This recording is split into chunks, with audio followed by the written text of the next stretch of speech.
শুভ মঙ্গলবার। আজকে যেহেতু ঐশ্বর্যা স্কুলে যাচ্ছে, ওকে একটু পাস্তা বানিয়ে দিচ্ছি। এখন ভীষণ ব্যস্ততা, কারণ বড়জন চলে গেছে টিফিন নিয়ে, এখন ছোটোজনেরটা রেডি করছি। একটু সস দিয়ে দিলাম, ও নিয়ে বেরোলে এবার আমি খাবো।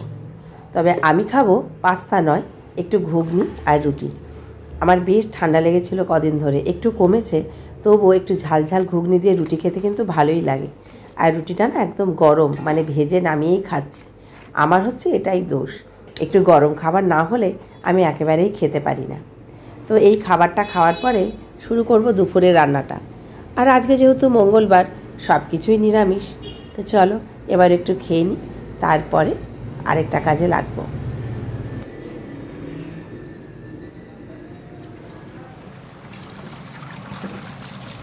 শাক সবজি খাওয়াটা কিন্তু এখন ভীষণ আমাদের প্রয়োজন, কিন্তু এই শাক সবজি ভালো করে না ধুয়েও খাওয়া যায় না।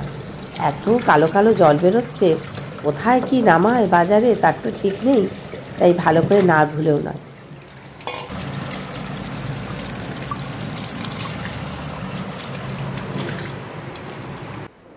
একদম কচি কচি মূলে উঠেছে, সব কিছু দিয়ে পাঁচমিশালি একটা সবজি করব।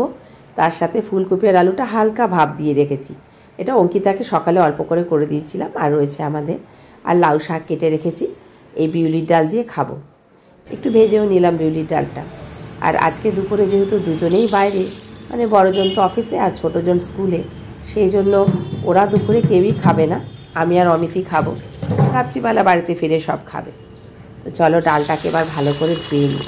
এই ডালের মধ্যে এত পাউডার মেশানো থাকে না যে কী বলবো, ভালো করে কচলে না ধুলে এগুলো ভীষণ ক্ষতিকর। এত রকমের রোগভোগ আজকাল বেরোচ্ছে এই কারণে। যাই হোক, পরিষ্কার করে ধুয়ে নিয়েছি। চলো ওদিকে আমার প্রেশারে জলটাও গরম হয়ে গেছে, ঢেলে দিই। বাবা মেয়েরা কেউই তো ঘরে নেই, আমি একা। তাও মাঝে মাঝে একটু জানলার ধারে আসি, তবে গাছগুলোতে এখন জল দেবো না, আর একটু পরে। দেখেছো গাছগুলো কীরকম শুকিয়ে এসেছে, এত রোদের তাপ যে কি বলবো। রান্নাবান্নার ফাঁকে ফাঁকে একটুখানি এসে দাঁড়াই।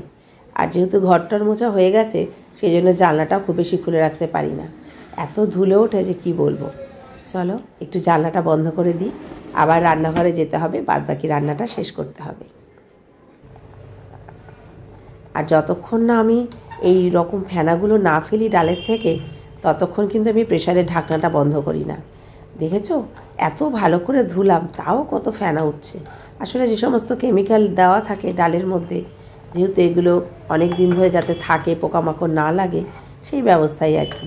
কিন্তু এটা তো আমাদের শরীরের পক্ষে কত রকম ক্ষতি করে, তাই না?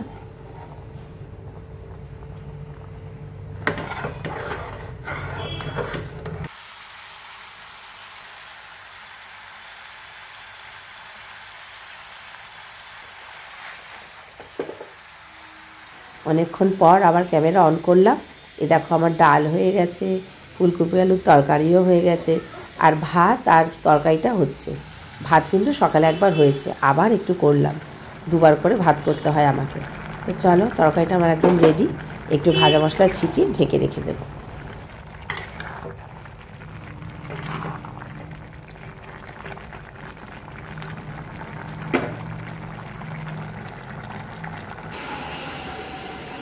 ছাদের গাছগুলো তো সকালেই জল দিয়ে দিই, কিন্তু এইগুলো না, ব্যালকানিগুলো আমি দুপুরবেলা দিই।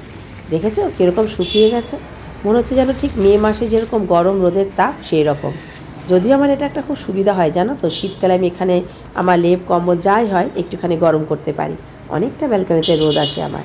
তো যাই হোক বন্ধু, এবার আমি খাওয়া দাওয়া করবো, অমিত এসে যাবে। তো তোমাদের সঙ্গে এখানে ভিডিওটা শেষ করলাম। তোমরা ভালো থেকো, সুস্থ থেকো, আনন্দে থেকো, আর এভাবেই আমার সঙ্গে থেকো। আর আকাশটা মনে হচ্ছে পরিষ্কার ঝলমল করছে, কোনো বৃষ্টি নেই, মেঘ নেই।